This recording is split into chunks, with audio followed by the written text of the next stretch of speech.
हा तोच आहे का? राघव देशमुख कॉलेजच्या गेटजवळ उभ्या असलेल्या मुलींच्या घोळक्यातून कुजबूज बाहेर पडली.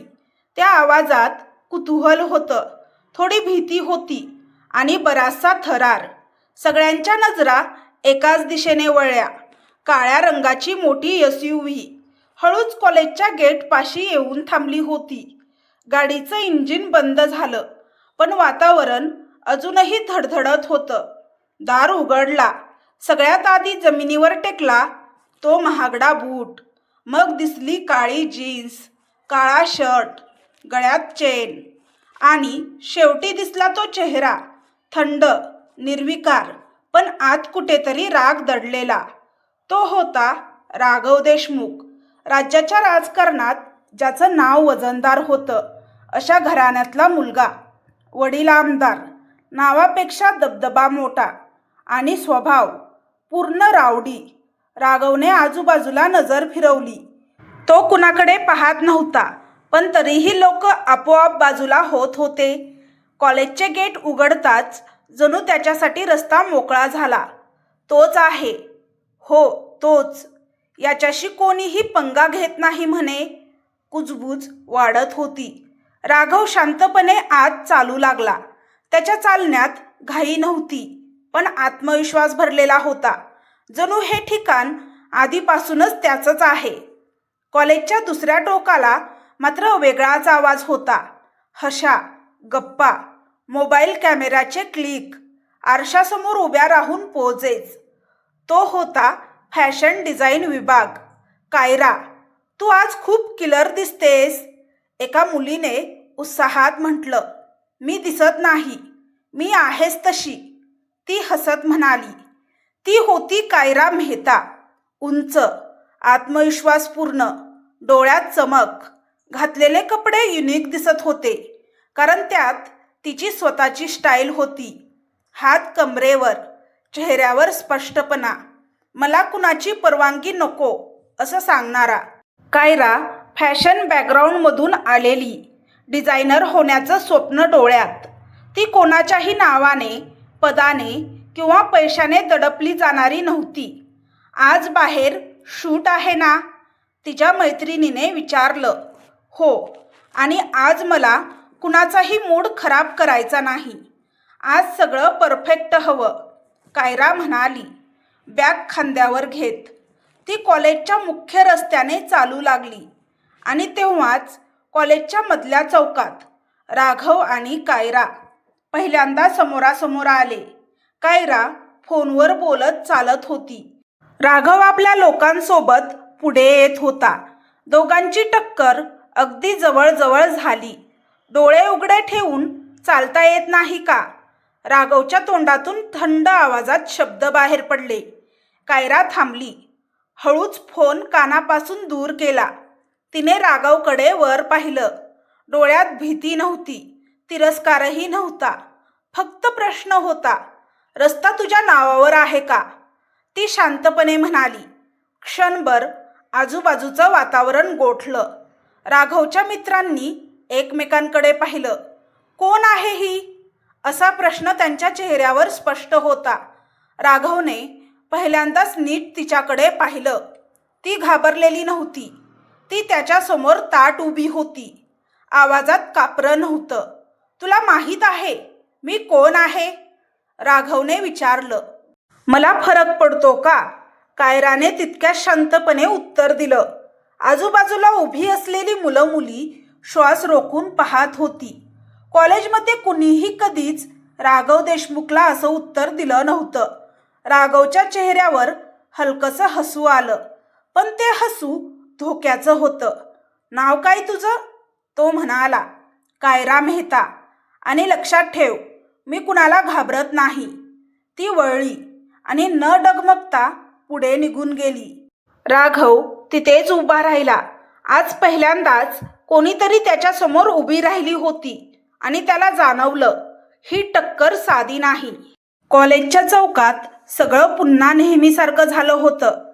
लेक्चरची घंटा, चालणारी पावलं, हसणारे आवाज. पण एका कोपऱ्यात एक मन मात्र स्थिर नव्हतं. राघव देशमुख. तो बाकावर बसला होता. डोळे समोर होते पण विचार मागे गेलेले. मला फरक पडतो का? ती मुलगी कायरा मेहता. तो स्वतःवर हसला. आजपर्यंत कुणी त्याच्याशी असं बोलायचं धाडस केलं नव्हतं. लोक त्याचं नाव ऐकताच त्याच्यासमोर झुकायचे. आणि ही नाव ऐकूनही न घाबरणारी. भाऊ, कोण होती ती? त्याचा मित्र रोहन जवळ येऊन बसला. राघव काही बोलला नाही. तिच्या चेहऱ्यावर भीती नव्हती. दुसरा मित्र म्हणाला, उलट आपल्याला जज करत होती. राघवने हळूच मान वर केली. नाव काय होतं तिचं? कायरा. कायरा मेहता. राघवच्या ओठांवर हलकंसं हसू आलं. मेहता, पॉलिटिक्समध्ये ओळखीचं आडनाव. लक्ष ठेवा. तो शांत आवाजात म्हणाला. ती पुन्हा समोर आली तर? मित्रांना समजलं ही गोष्ट इथे थांबणार नाही. दुसरीकडे फॅशन डिझाईन विभागात मात्र वेगळाच माहोल होता. कायरा, तू वेडी आहेस का? तिची मैत्रीण अन्वी तिला पकडत म्हणाली. तो राघव देशमुख आहे, माहीत आहे? कायरा आरशात पाहत म्हणाली.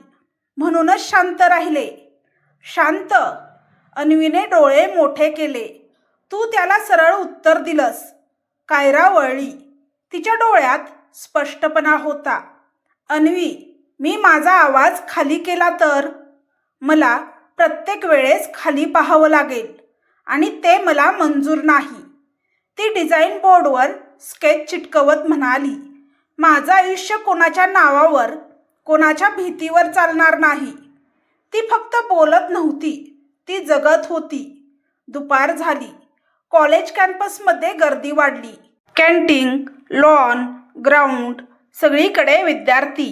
कायरा कॅन्टीनच्या बाजूने चालत होती. हातात फाईल, डोक्यात विचार. आणि तेव्हाच समोरून तोच काळा शर्ट, राघव.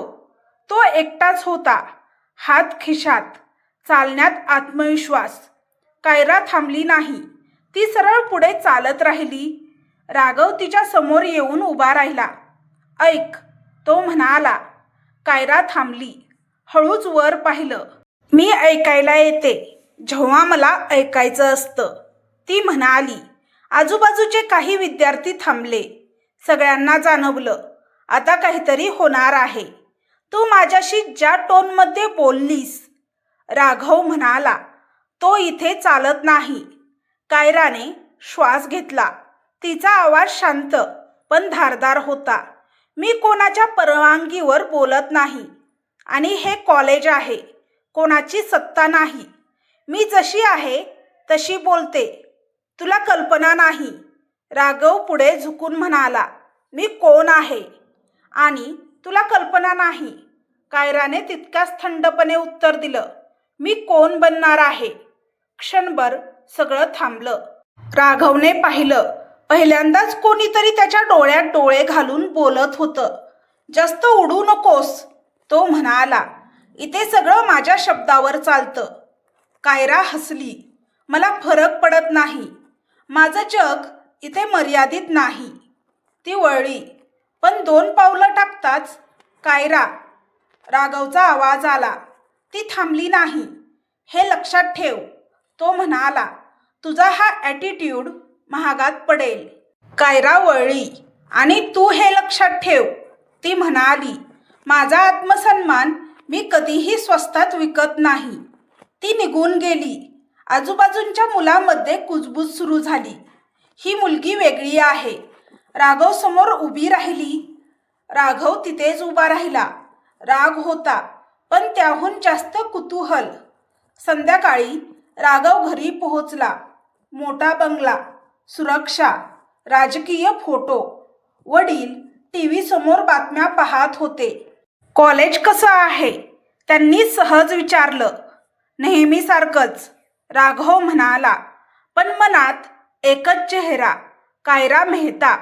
त्याच वेळी कायरा आपल्या खोलीत स्केच करत बसली होती.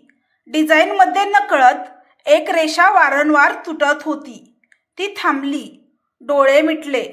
हा मुलगा, ती स्वतःशीच म्हणाली, अडथळा आहे. पण मी थांबणार नाही. ती पुन्हा कामात गुंतली. कॉलेजमध्ये मात्र बातमी पसरली होती. राघव देशमुख आणि कायरा मेहता यांच्यात टक्कर झाली आहे आणि सगळ्यांना माहीत होतं ही फक्त सुरुवात आहे. कॉलेजमध्ये सकाळ नेहमीसारखीच सुरू झाली होती. लेक्चरची घंटा, कॉरिडॉरमधील धावपळ, कॉफीचे कप, हसणारे चेहरे. पण काही नजरा आज जास्त वेळ थांबत होत्या, कारण कालची गोष्ट अजूनही ताजी होती. राघव देशमुख आणि कायरा मेहता दोघांची टक्कर. राघव कॉलेजच्या पार्किंगमध्ये उभा होता. काळ्या SUVच्या काचेत स्वतःचं प्रतिबिंब पाहत तो शांत दिसत होता, पण आत काहीतरी हलत होतं. ती घाबरली नाही. ही गोष्ट त्याला खुपत होती. भाऊ रोहन जवळ आला. आज सगळं कॉलेज तिच्याबद्दल बोलतंय. राघवने मान वळवली. काय म्हणतायत? ती वेगळी आहे म्हणे, ॲटिट्यूड आहे म्हणे, तुझ्यासमोर उभी राहिली म्हणे. राघव हसला. ते हसू आनंदाचं नव्हतं, ते हसू आव्हान स्वीकारण्याचं होतं. लक्ष ठेवा, तो म्हणाला. मला काही गडबड नको, फक्त बघायचं आहे ती किती दूर जाते. फॅशन डिझाईन विभागात मात्र वेगळंच वातावरण होतं. कायरा बोर्ड समोर उभी होती. नवीन कलेक्शनचं स्केच. हे खूप स्ट्रॉंग आहे, प्रोफेसर म्हणाले. फ्रेश आयडिया आहे. कायराने हलकसं हसलं. ती इथे स्वतःच्या कामामुळे ओळखली जायची, कुणाच्या नावाने नाही. पण प्रोफेसर थांबले. यावर्षी कॉलेज इमेजबाबत खूप स्ट्रिक्ट आहे. कोणताही वाद, कोणताही प्रॉब्लेम आपल्याला नको. कायरा शांतपणे ऐकत होती. काल काहीतरी झालं होतं म्हणे, प्रोफेसरनी थेट विचारलं. कायराने मान वर केली. हो, पण त्याचा माझ्या कामाशी काही संबंध नाही. क्षणभर शांतता. ठीक आहे, प्रोफेसर म्हणाले, पण लक्षात ठेव. कायरा बाहेर आली. अन्वी तिच्याकडे धावून आली. हे बघ, ती कुजबुजली. नाव न घेता सगळं तुलाच येऊन लागणार. कायरा हसली. जर काम चांगलं असेल तर नाव काही फरक पडत नाही. ती बोलली खरी, पण मनात हलकीशी खळबळ होती. दुपार झाली. कॉलेज लॉनमध्ये गर्दी जमली होती. एक छोटासा इव्हेंट, राजकीय अभ्यास विभागाचा, आणि प्रमुख पाहुणा आमदार देशमुख साहेब, राघवचे वडील. सगळं कॉलेज उभं राहिलं. राघव थोडं मागे उभा होता. तो स्टेजवर नव्हता, पण त्याची उपस्थिती जाणवत होती. कायरा गर्दीत उभी होती. तिला राजकारणात रस नव्हता, पण हे नाव ती टाळू शकत नव्हती. माझा मुलगा पण याच कॉलेजमध्ये आहे, आमदार म्हणाले. युवकांनी जबाबदारी शिकावी. राघवने नजर फिरवली आणि ती नजर जाऊन थांबली कायरावर. ती लक्ष देत नव्हती. फोनवर काहीतरी लिहित होती. तिला फरक पडत नाही. राघवने मनात म्हटलं. कार्यक्रम संपला. गर्दी पांगली. कायरा बाहेर निघाली आणि तेव्हाच कायरा मेहता मागून आवाज आला. ती थांबली. राघव, आता काय? ती थंडपणे म्हणाली. कालचं पुढे नेणार नाही. तो म्हणाला, फक्त एक प्रश्न आहे, विचार. तू कुठपर्यंत जाणार आहेस? कायरा थोडी हसली. जिथे तुला पोहोचता येणार नाही. राघव जवळ आला. हे कॉलेज, हे लोक, ही सिस्टीम माझ्या ओळखीची आहे आणि माझं टॅलेंट कुणाच्या ओळखीवर चालत नाही. कायरा म्हणाली. तुला वाटतं तू एकटी सगळं बदलू शकतेस? मला वाटतं मी माझं जग बदलू शकते. क्षणभर शांतता. राघव मागे सरकला. ठीक आहे, तो म्हणाला. बघू. ही धमकी नव्हती, तो डाव होता. संध्याकाळी कायरा घरी पोहोचली. आई स्वयंपाकघरात होती. आज कॉलेज कसं होतं? आईने विचारलं. शिकवणारं खूप काही नवीन शिकले, कायरा म्हणाली.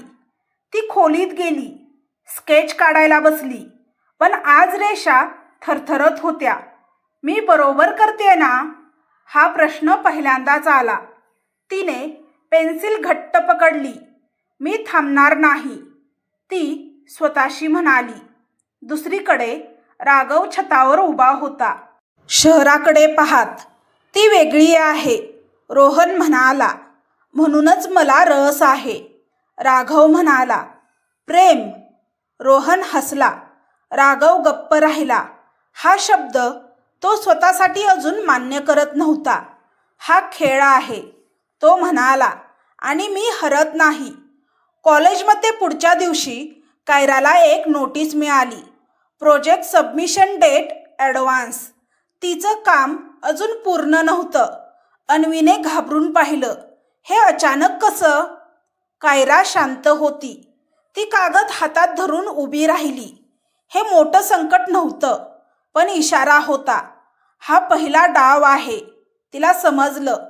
तिने मान उचलली आणि दूर उभा असलेला राघव तिच्याकडे पाहत होता. डोळ्यात प्रश्न होता. ती घाबरणार का? कायराने नजर खाली घेतली नाही. ती सरळ चालू लागली. कायरा पुढे काय करेल? ती राघवला उत्तर देऊ शकेल का? जाणून घेण्यासाठी चॅनलला सबस्क्राईब करा व भाग 2 नक्की पहा. कथा आवडत असल्यास कथेला लाईक आणि शेअर करा. व्हिडिओ पाहिल्याबद्दल मनापासून धन्यवाद.